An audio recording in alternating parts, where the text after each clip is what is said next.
Again, the final 90-79. We are joined now by Udonis Haslem, who had himself an 8 out of 9 shooting night for 16 points in Miami's win. UD, thanks a lot for being here. You heard Frank Vogel talk about your ball club and when they get rolling and that kind of thing. But you guys needed a little jump start after halftime. LeBron James got in everybody's collective face. What was halftime like in the locker room, if that's what he did when you came out on the floor? It all started with Juwan Howard. He pretty much, started, getting into us at halftime. Coach didn't really have to say much, and then LeBron just took over and kind of echoed what Juwan said. But we just weren't playing with enough energy. We weren't playing with enough effort. Looking around, kind of expecting plays to be made without going out and making them. And in the second half, we just talked about going out and making plays and taking the game over on both ends of the floor. You see him, we're kind of blurring out his mouth. What was the essence of what he said? Go out there and take the game. Go out there and take it. They're not going to give it to us. We can't question ourselves. We got to play together. We got to have confidence in each other and, live with the results. UD, it's been a lot of feasts for you in this series. And at times, there hasn't been the opportunities.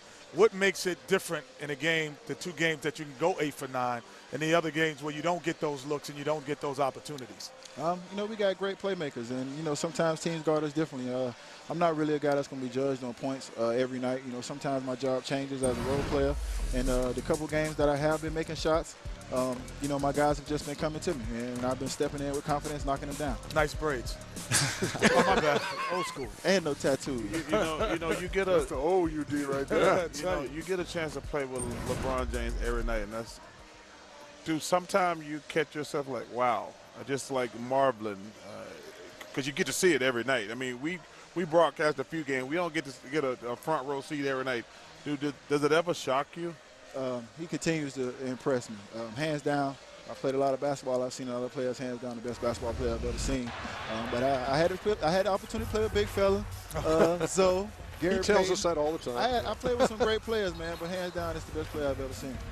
UD, I want to commend you for not giving up. I told these guys here on the panel that, your first 2 games were subpar.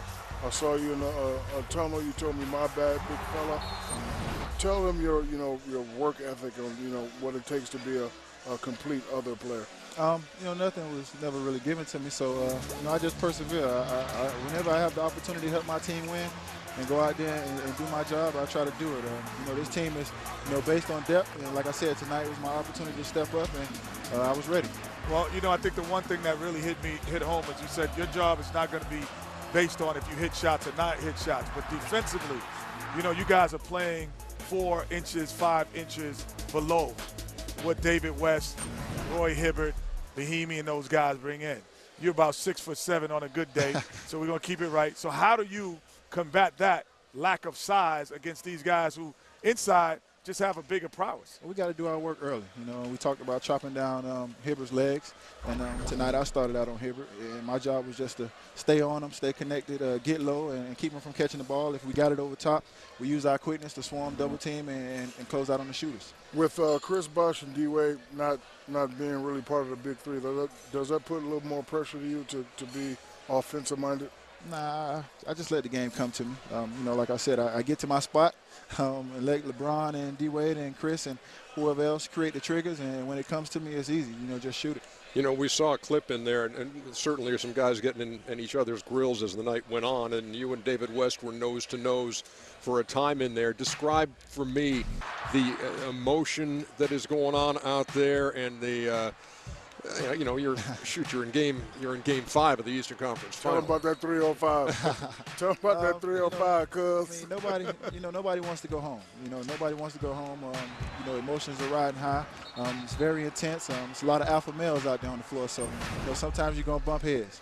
We get out here. That's a good way to put it. Alpha males. Yeah, we get out here early a lot of times, and you are always out here early working on that baseline jumper. And I don't know how many of those you've shot in your life in pregame, but, man, it has paid off twice this season, or twice this series, in 8 out of 9 shooting. Nice going, man. I appreciate it.